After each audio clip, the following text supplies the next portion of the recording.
Whatever the first question was, I would say, I'll answer that question. First, I got something to say to Donald Trump. Donald Trump, you're a disgrace.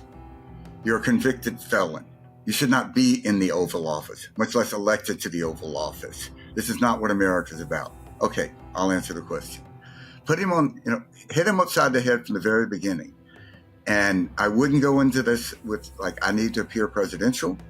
I would try to get him to walk onto the stage. That one of us is going to walk off the stage alive. And that's how it's going to be. Literally, kind of, in this situation.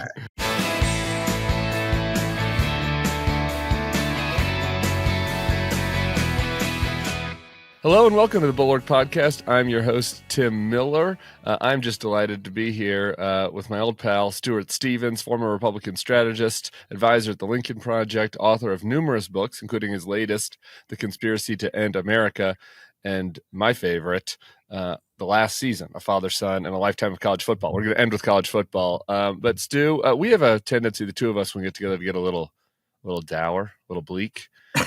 So can we start with a happy news item we have this morning? Well, to me, the happy news item is I'm glad that Latimer won that race. Because we have a couple happy news items, but yeah, go ahead. I am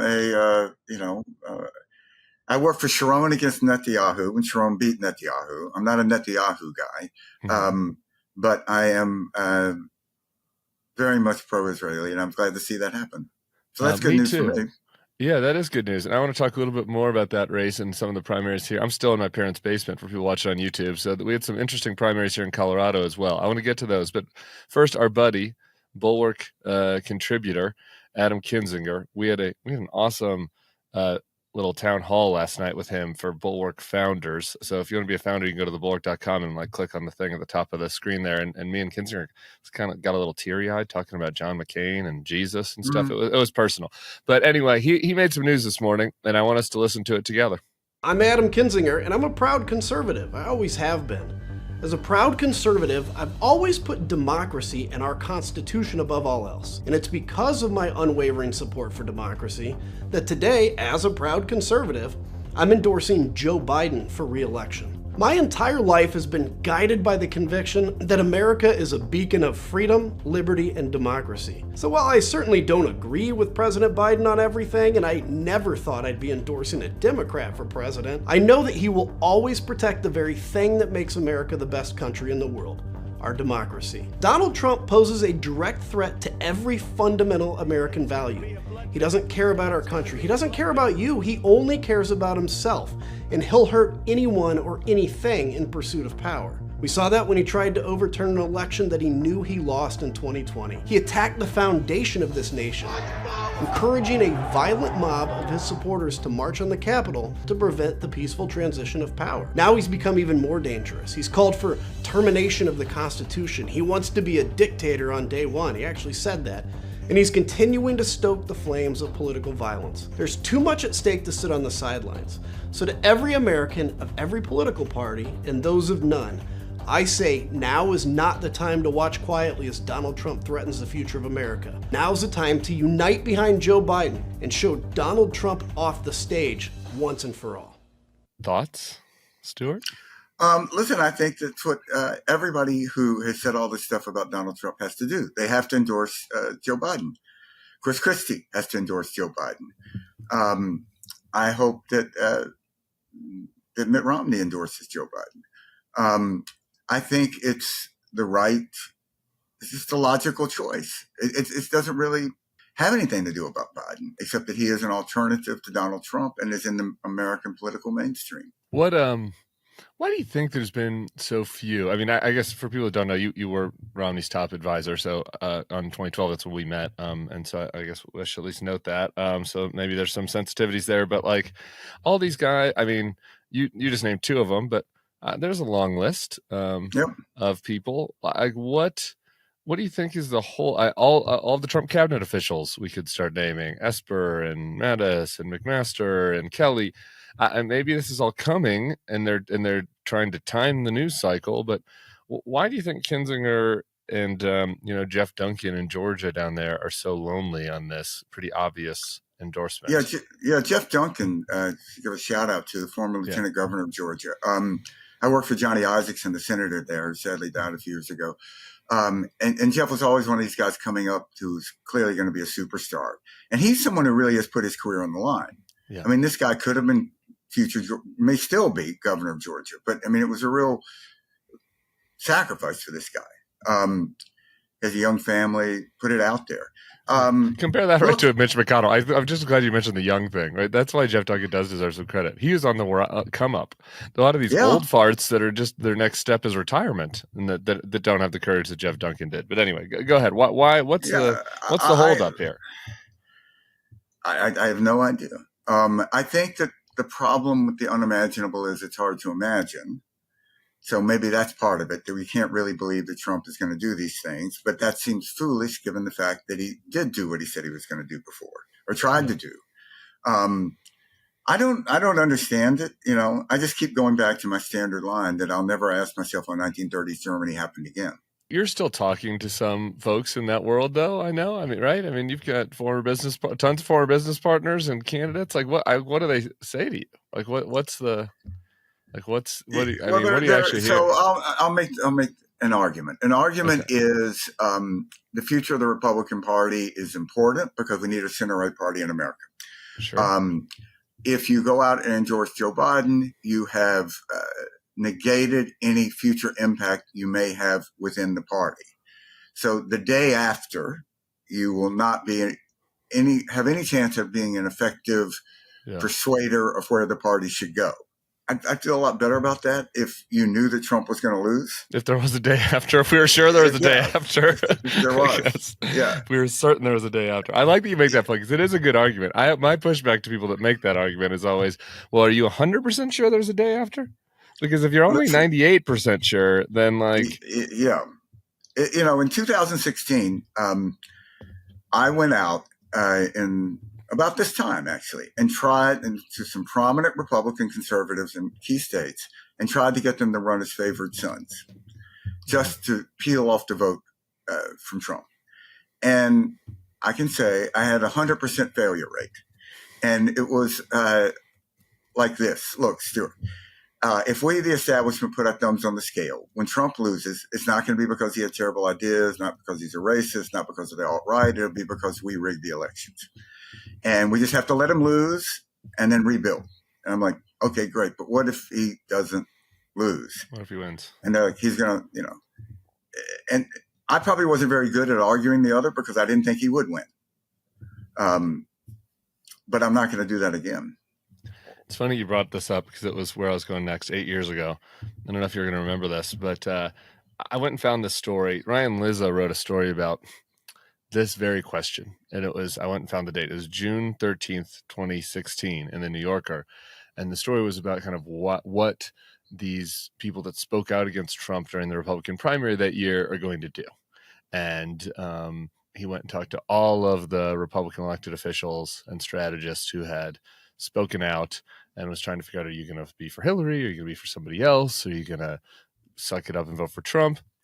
And, the story ends up writing, it's kind of quaint in a lot of ways. In some ways, it's very similar to now in that everyone ends up getting in line. But there's a lot of gnashing of teeth. There's a lot of concerns about policy. There's a lot of, I hope Trump will come around. All that sort of stuff you don't get now from the candidates he interviews. But my memory from it was off the record, when I was talking to Lizza, he was like, man, my interview with you about whether or not people are going to fight this guy was the second most bleak of any of the interviews I did. And I was like, oh, really? Who was the first? And he goes, Stuart Stevens. It wasn't even close. And he's like, Stuart, he's like, he won't go on the record in the story because he's right now still trying to recruit all these guys to do what you just called for. And he's like, but he's like, none of them are going to do it. And he was very down about it. And like, here we are, like fucking Groundhog Day, 8 years later. Yeah, it's worse. I mean, it's a complete collapse of the party. I mean, I just go back to it. We haven't seen anything like this in certain modern American political history, and I don't think we've seen anything like it in American history. And if Trump got hit by a bus tomorrow, it would only get marginally better. You have to beat these people. You have to beat them. And then finally, my best hope is that in 32, you could have a sane Republican nominee. 32. That's your last best hope. That's my last. That's my How last best hope. Is Mitt still around at 32? He's healthy as a horse. He's probably gonna outlive me. He's gonna outlive me. He's gonna outlive us all, man. Yeah. You know?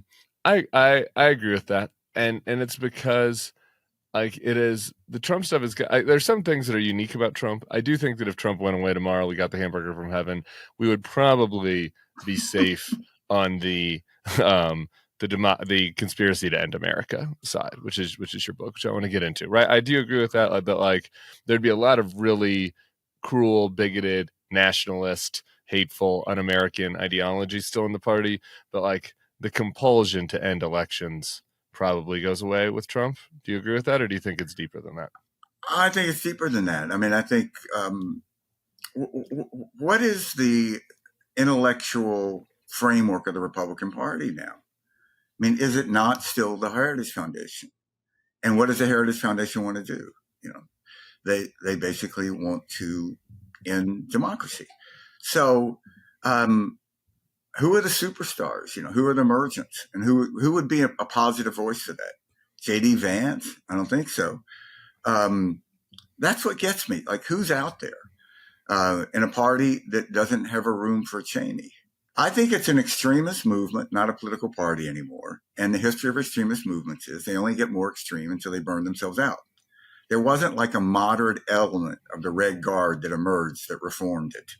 Right. It just burned itself out. There wasn't like, you know, well, the same people in the Khmer Rouge are going to get together and, you know, stop this. And I think that's where it is. And I don't see any forces within the party that would stop it. Do you think that I agree with that on forces within the party? I'm wondering, so I want to get to the primaries next and the voters. Like, am I just being Pollyanna to think that it feels like the flame is starting to burn out a little bit? I do feel like the intensity of MAGA is down this year. You know, just anecdotally, but like I go to these rallies and we drive yep. around rural America and the signs and the, you know, and it feels a little bit like their intensity is down. And I do think that Trump losing again, is there a possibility?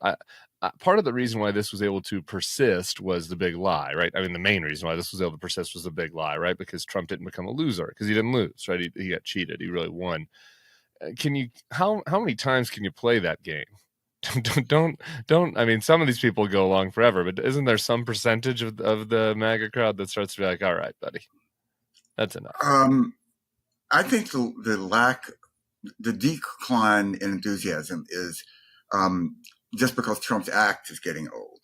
Right. You know, we're in season 9. Yeah, the most powerful word in advertising is new, and so Trump is old.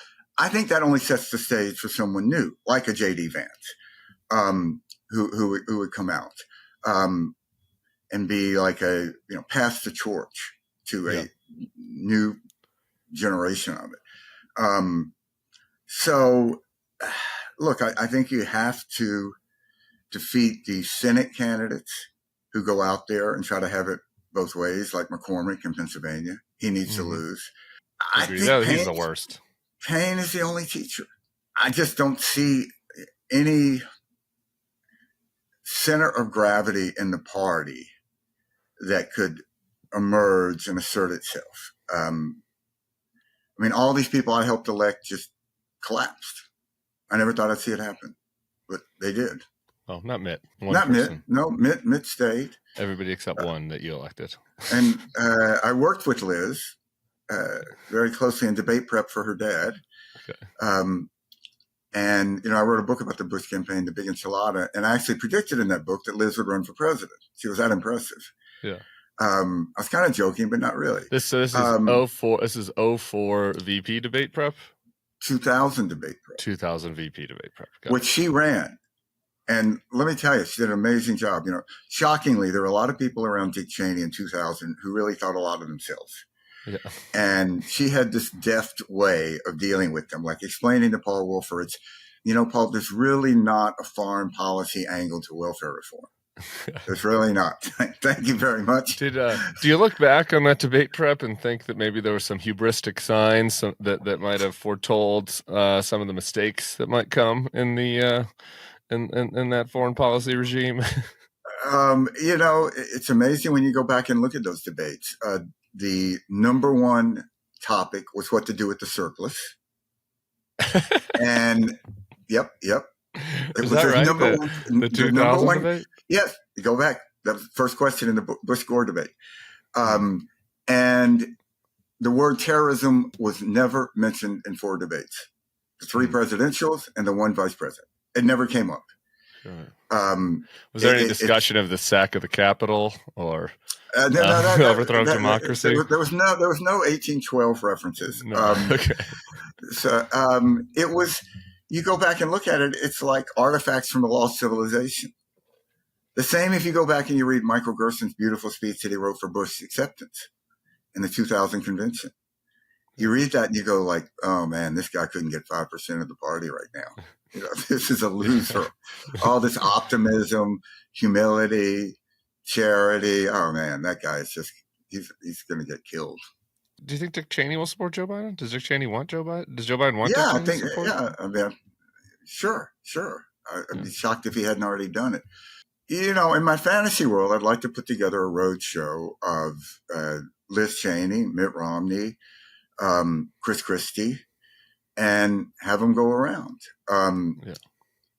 I don't understand why Christie wouldn't do it. I mean, look, I work for Christie in all his races. I love the guy. I literally was standing in Atlanta airport when he endorsed Trump in 2016 and tears came to my eyes. It was like watching a friend overdose. And couldn't believe he continued to support him, even though Trump tried to kill him in debate prep with COVID. Nearly did. Yeah. And the guy you see now in the primary is the guy who he always was. And it's just like, why do we have to go through this other stuff? But I guess in life you have to meet people where they are. It's better that he's there now. I don't think there's any chance he's going to support Trump, but he should actively be out there for Joe Biden. Yeah. I say this to everybody that'll listen. So this is not a secret that I've said this to people around Christie. Unlike you, not only did I not work for Chris Christie, but I savaged him mercilessly and several times being on the opposite side of him. So I don't think Chris Christie gives a fuck about my opinion. So, but maybe someone can steal this and pass it along. But I also just think that it's the right thing to do for the country. Everything Kinzinger said in his endorsement is correct. Yeah. But I think that even if you were just looking at it from a pure ambition standpoint, like even if you did not have a moral core and you're like, what is the right thing to do for my ambition? Like if Chris Christie came out and used the skills that we know that he has at the convention and then on the campaign trail all fall to savage Donald Trump and to make a moral case against Donald Trump and to acknowledge that he has policy differences with Joe Biden, he might come out of that. He's much more likely to be in Joe Biden's cabinet in the second term than he is in Donald Trump or J.D. Vance or Vivek. You know what I mean? Some Republicans. So like even from a career standpoint, I agree. Make sense. He's more likely to get on boards. He's more likely to have a regular gig on television. He's more likely, if he writes a book, this might actually sell, unlike his last book. So, yeah, I mean, I think if he looks in his heart and asks what's best for me, that would coincide with what's best for the country. I hope he does. I haven't talked to Chris in a long time, but I think he should. Hope he does. Same. All right. I want to talk a little bit about debate stuff, but also the VP. I mean, since you got there, I mean, you with Mitt in 12 went through the VP vetting process in a normal process. So maybe share what that was like, and then let's talk about what Donald Trump has ahead of him. Yeah, Beth Myers ran the VP debate.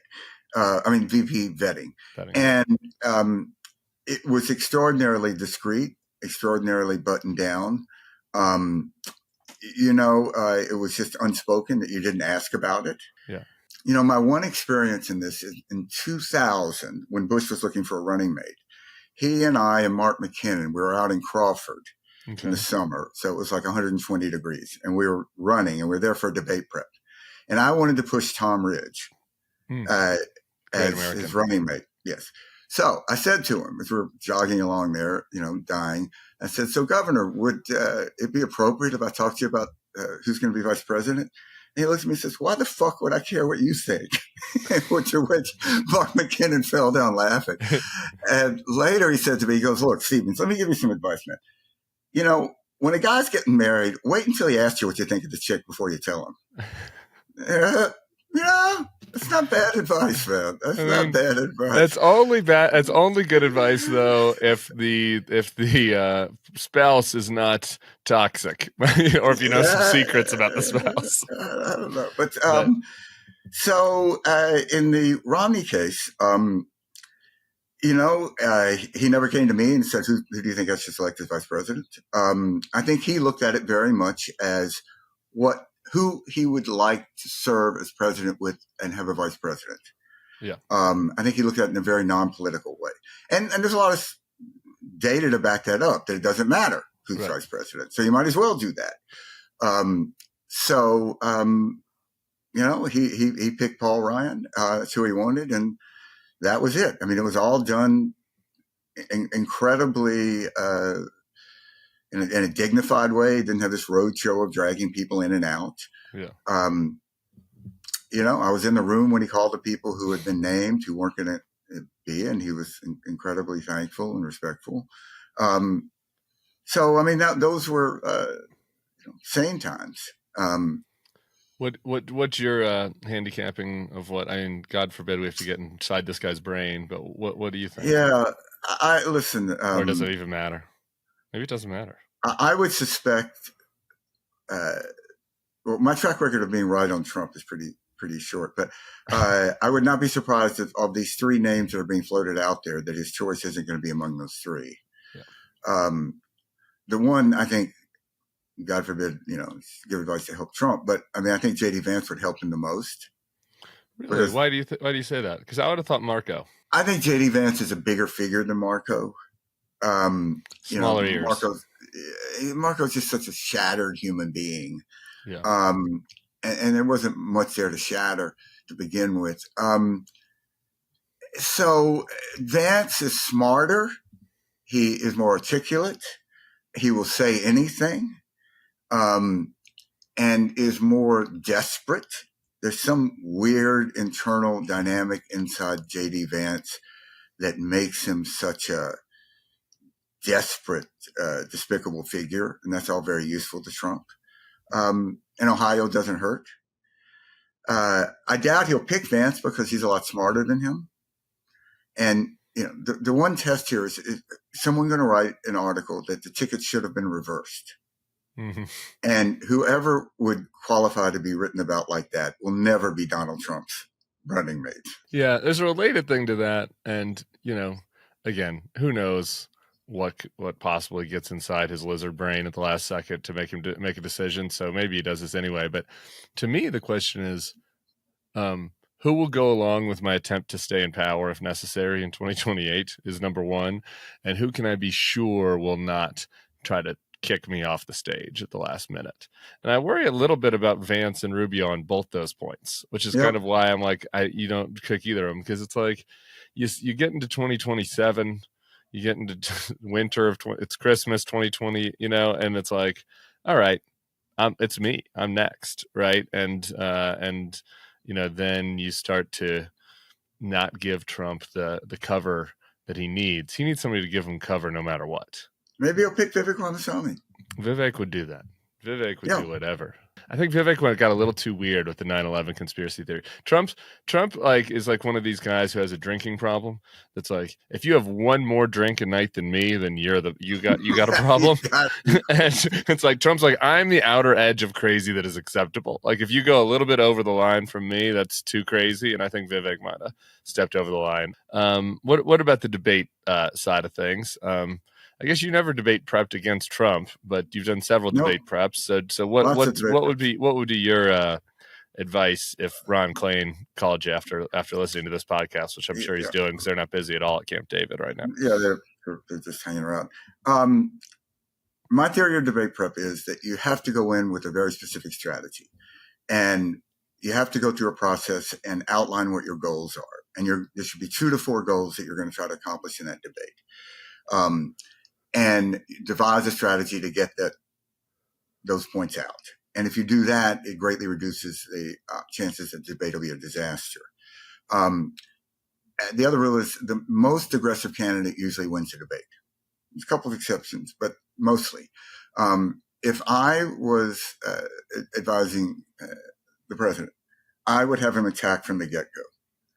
Whatever, they're not opening statements, whatever the first question was, I would say, I'll answer that question. First, I got something to say to Donald Trump. Donald Trump, you're a disgrace.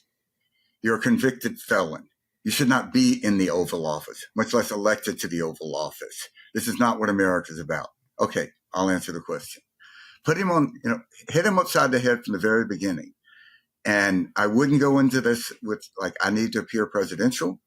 I would try to get him to walk onto the stage that one of us is going to walk off the stage alive. Yeah. And that's how it's going to be. Literally, kind of, in this situation. Yeah. And don't worry about alienating Trump voters. They hate you. You're right. He's wrong. Go after him. And I would prosecute him. And Biden wants a prosecutor. So that's the mindset that I would go at. Any lessons? So in 2012, famously, Mitt bested Obama in the very first debate, and there's a long tradition of this, of sitting presidents doing poorly in the first debate. In part, I think because I'm sure what you think, but in part, I think because you get you're a little bit in the White House bubble, and so you're not kind of used to sparring, one, and two, you're very defensive of yourself, of your record, and you spend too much time caring about that than about winning the debate. But what was your experience there, and whether there's any lessons from that? I think that you spend 3 years, you walk in a room, they play Hail to the Chief, and people are nice to you. And then you get out on stage and somebody's out there ripping your face off, saying you're wrong. No, you're wrong, you're wrong, you're wrong. I think that's a shocking experience. So I think that's an easy trap to fall into. Bush fell into it in his first debate with Kerry, which is not a great debate for him. Obama had a lousy debate. Now, look, I am of the opinion that the Biden campaign is smart. They're seasoned. They have this quality, I think, that's very rare in politics, which is very important, which is patience. So I think they will prep him well, and I think that they'll prepare him for that. I think Biden, if you look at his performance against Paul Ryan, he went in against Paul Ryan after the not great Obama debate to dominate Paul Ryan. That was his thing, just be all over the guy. Yeah. And it was particularly effective with Paul Ryan because Paul is very much a policy person and wanted to make these very sophisticated points about policy. And Biden just crushed him. It was like a pancake block. And I think he needs to try to go into that same mentality that he had then with Trump.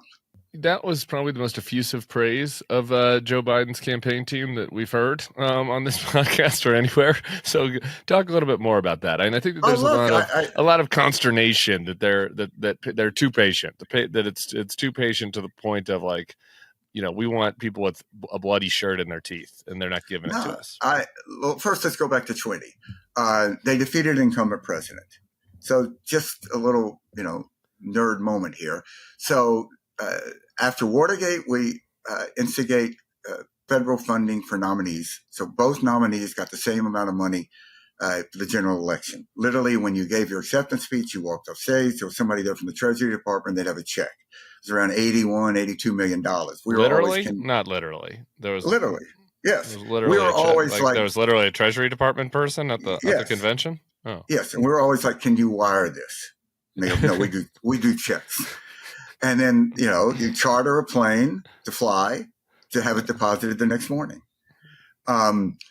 So that did, among other things, level the playing field. So Carter lost under that system and Bush lost under that system. So for the first time in 2012, you had two candidates who weren't in the federal funding system, and the incumbent president won. Romney lost. Second time you've had since was 20, and Trump lost.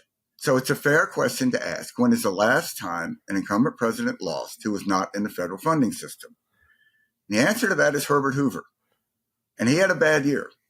So He did. I think, the Biden campaign, I think, ran a brilliant campaign in 20. They reinvented the convention, which, having sat in those rooms planning conventions a lot, it's really hard to have like all good nights, and they had all good nights. I think the greatest, if I was inside the Biden campaign now, my biggest concern would be peaking too early, because I think that there is a comeback story to be written about Joe Biden.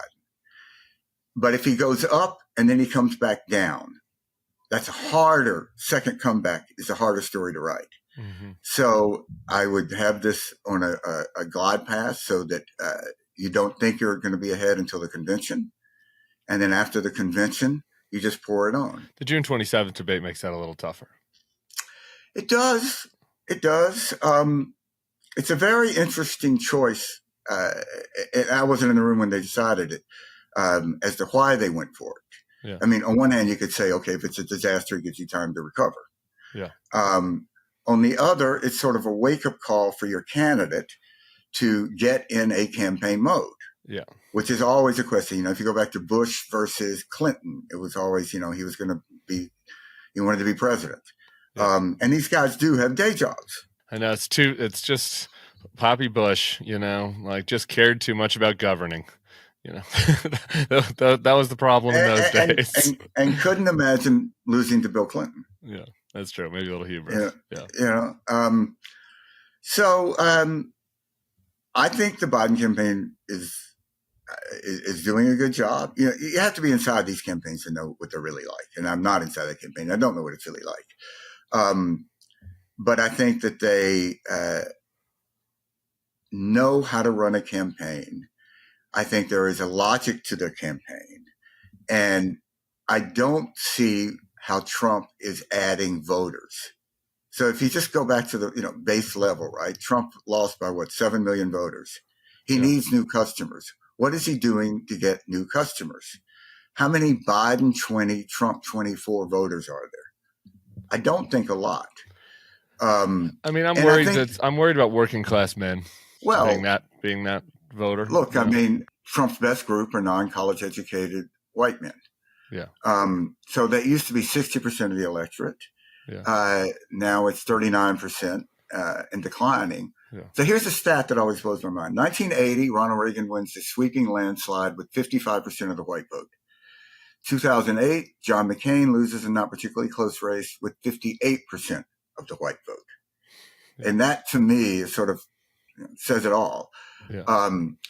Look, this is what we're about in the Lincoln Project, trying to get those voters that came over to Biden in 20 after either not voting or being for Clinton, just enough of them, in 16, to stick with Biden. Yeah.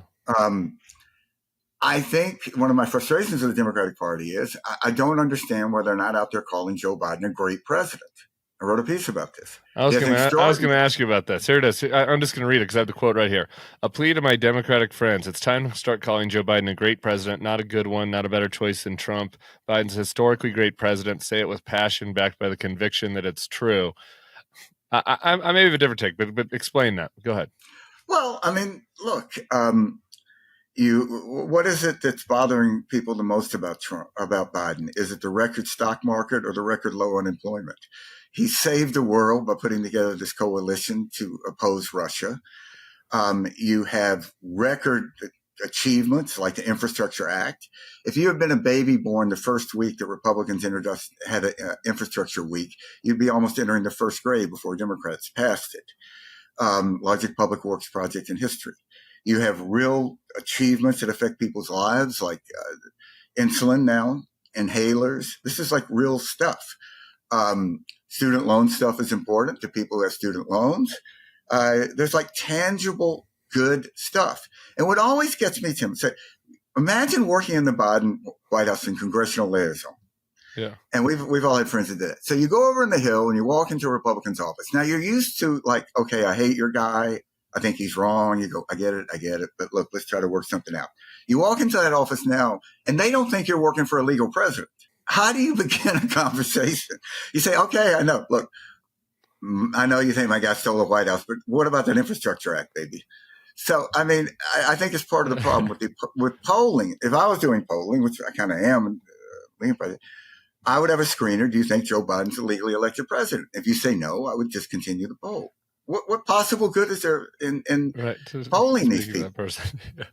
I think that's fair, and that also does mess with like the numbers on everything else, right? Because all those same people also say the economy's terrible, we're in a recession, it's the worst economy since 1950. These are all the same, so that spikes those numbers. So it's hard to figure out how many normal people think that. But I guess I would say that this is my counter, which is I just for that maybe it's a chicken and egg thing. Maybe if Democrats said Biden was great, more people would think he was great. Not very many people think he's been great. And to me, isn't it more compelling to say Joe Biden's been pretty good, and the other guy is an existential risk? You don't know what's going to happen. The downside risk could be anything. Last time this Capitol was stormed when he left and 1 million people died, like of COVID. And isn't that good enough? Isn't that a pitch that's maybe more? I don't know. What's wrong with that? Like when cars are introduced, they don't ever say good enough. haven't really changed anything from last year. It's always Toyota Camry does, I think. Toyota Camry 2024. It'll get you there. We haven't screwed this up, trust me. I think it's if campaigns if they want voters to care about something, they have to prove that they care about it. And I think that there is this Obama hangover, and you see it with a lot of the Obama people, which I get. Obama will forever be their one true love. There will never be anything as pure, as good, as special as that moment. And so Joe Biden is always going to be like the third or fourth wife. Yeah. And I think that the party, Melania. Yeah, they shouldn't negotiate from he's a pretty good. I think they ought to negotiate from he's great. And you know, it's important to go out and say this stuff. It is a problem that Biden has that he doesn't get enough credit. And I think that the party should be about trying to change that.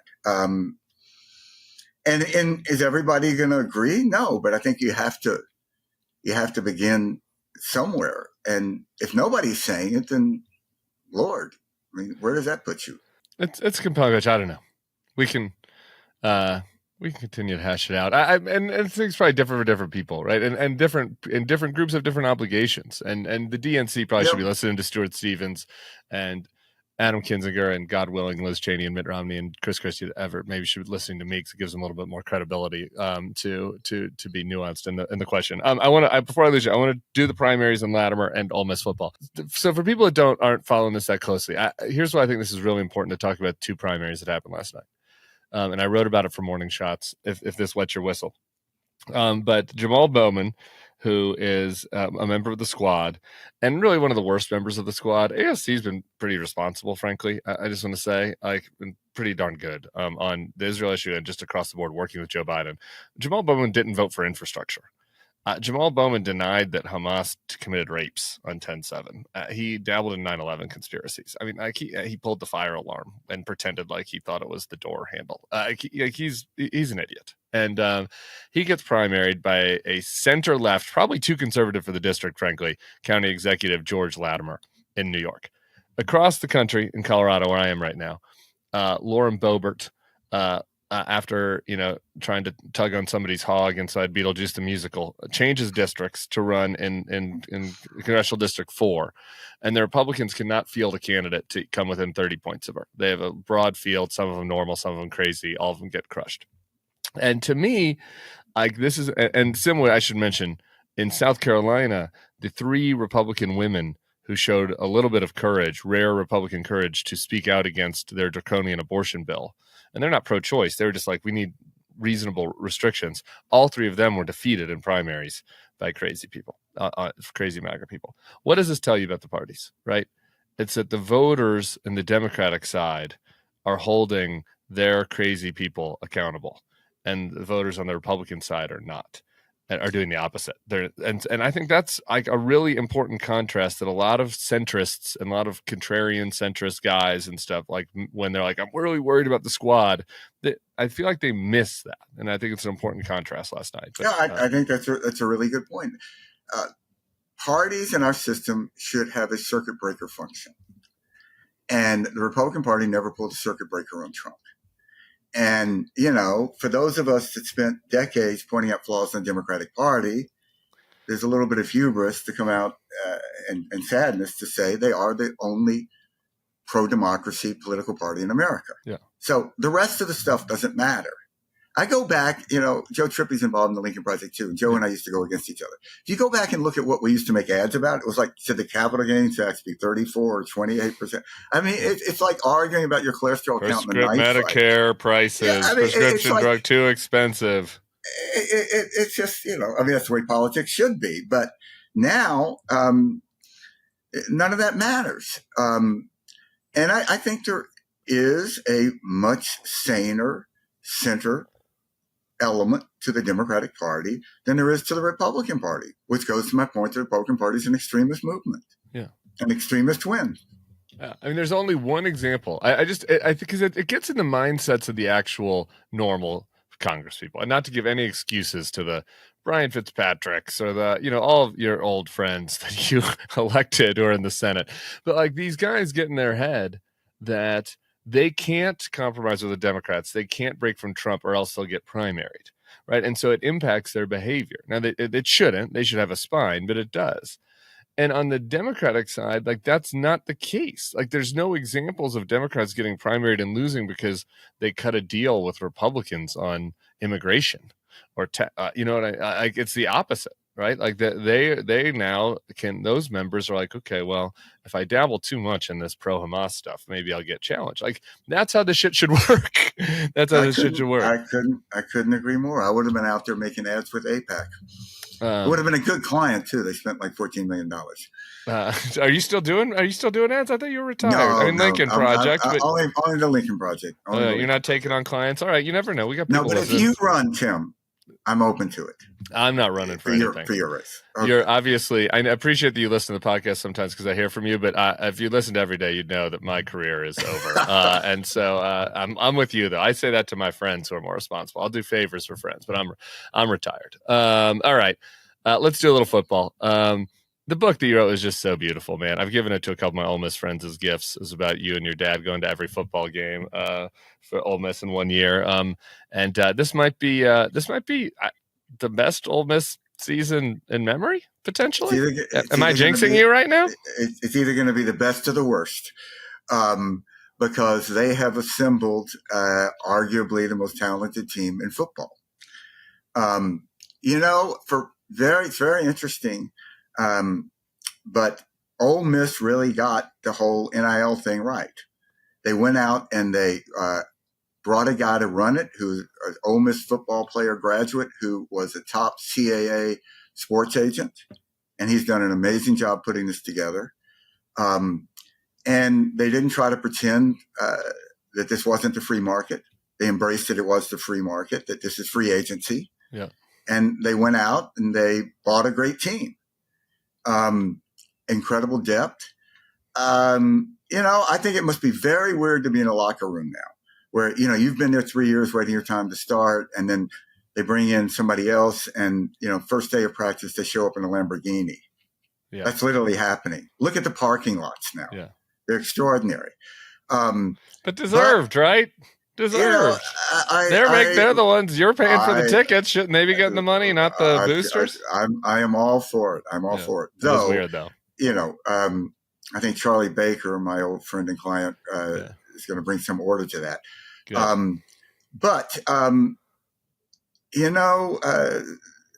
The thing about sports is it will always break our hearts, but at least it reminds us that we have one.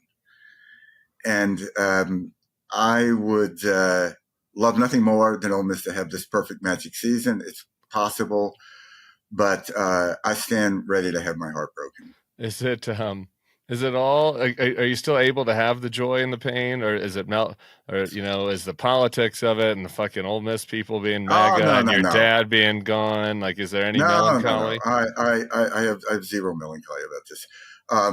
I think it's no. I think Ole Miss is actually sort of a moving story when you think about it. So the last time Ole Miss won the national championship was 1962, the year that Meredith integrated Ole Miss, in which they had arguably the last battle of the Civil War on the Ole Miss campus, right there at the Grove. There's 30,000. a beautiful Wright Thompson article about this. I'll put in the show notes. I'm trying to beautiful have Wright Wright on Thompson. the pod. He's got a new book coming out. I want to have him on the pod soon. He's so good. Yeah, a beautiful writer. He had 30,000 troops in a little town of Oxford. And now, when you go to home games, they have this tradition where the bus pulls up in front of the Grove, and the team walks through the Grove to the stadium. And now that team looks a lot like Mississippi. And I find that really moving. You walk past the Confederate Memorial, which is still there. And I think it really shows that the impact of college sports and civil rights on college sports is a fascinating subject to me. I mean, it was really the first time that blacks and whites in the South cheered for each other. And they say rugby in South Africa played a similar role.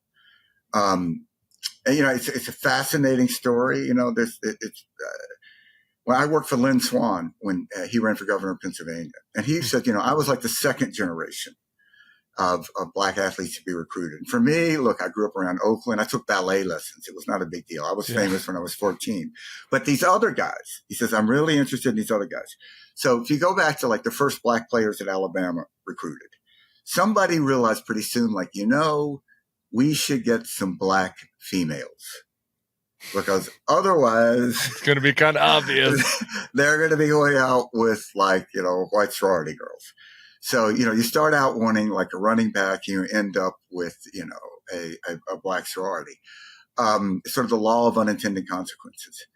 And I think that it's been an extraordinarily positive force. Oh, God, Stuart, that was way darker than I thought it was. It took me a second for that to sink in, why they needed black girls. But okay, yes. Anyway, it's there's some dark hearts that we're kind of growing out of. Well, I mean, can you imagine walking around the University of Alabama campus with a white girlfriend if you're a black player in 1968? Would have been a long walk.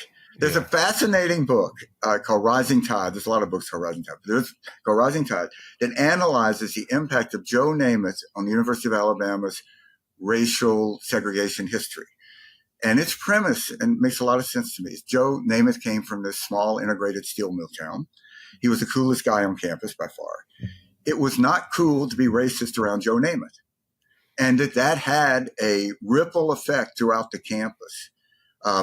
He had a picture of his high school prom up on his wall, and there was a black student, female student in there. And it got out, like Joe had a black girlfriend. Actually, it wasn't his girlfriend. She just happened to be in the picture. But I think this makes a lot of sense. And you look at the difference between that and Ole Miss. And it's, to me, it's really fascinating and very hopeful. Well, I like a little bit of hope, and I just like picking your brain. I could just come on down to New Orleans. Come to Baton Rouge for the game this year. Let's go to Baton Rouge. Come to Baton Rouge. I want to hang out with you. The Ole Miss LSU game is probably going to be the game of the year. You're going to probably have both those teams undefeated. Okay, well now you're jinxing LSU. But there's a history of Ole Miss. The last two times that Ole Miss went down to LSU undefeated, they left defeated. It's at night. In Tiger Stadium at night, some of the formative experiences of my youth. I was there the night that Billy Cannon ran back to punt on Halloween. No way. Yes. You were there on Halloween night? It was terrifying. So it should be an extraordinary game. And if I was going to go to one Ole Miss game, I wouldn't go with Ole Miss, though the Ole Miss Georgia game is going to be something, hopefully. I would go to Tiger Stadium. Well, I hope you do. If not, we'll figure out a way to have a whiskey somewhere else. Stuart Stevens, if everybody had acted like you the last 8 years, we'd be in a lot better place. I appreciate you so much. I'm grateful to you, and let's talk again soon. Thanks for having me, buddy. All right. We'll see y'all back here tomorrow. It is debate day. We'll have somebody who knows Joe Biden pretty well chatting about what his plans are. We'll see y'all then. Peace.